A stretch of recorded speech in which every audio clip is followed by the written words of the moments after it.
महाराष्ट्रातील सर्व जिल्ह्यातील ताज्या बातम्या आणि घडामोडींसाठी सबस्क्राईब करा आपल्या हक्काचे निर्भीड शोध लाईव्ह चॅनल आणि दाबा बेल आयकॉन।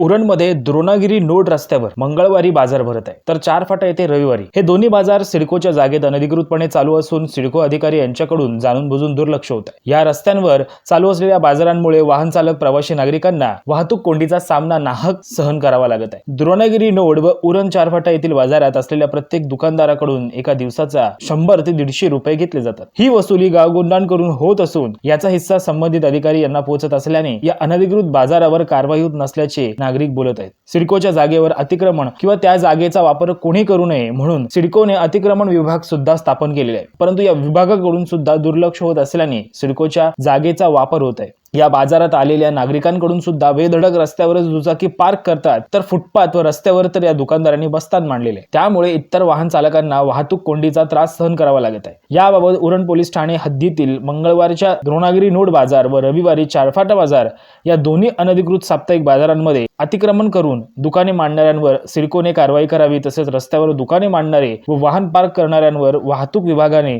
कारवाई करावी, तसेच गावगुंडांकडून होत असलेली वसुली याची चौकशी करून कारवाई करण्याची मागणी नागरिक करीत आहेत। निर्भीड शोधसाठी सुयोग गायकवाड, उरण। महाराष्ट्रातील सर्व जिल्ह्यातील ताज्या बातम्या आणि घडामोडींसाठी सबस्क्राईब करा आपल्या हक्काचे निर्भीड शोध लाईव्ह चॅनल आणि दाबा बेल आयकॉन।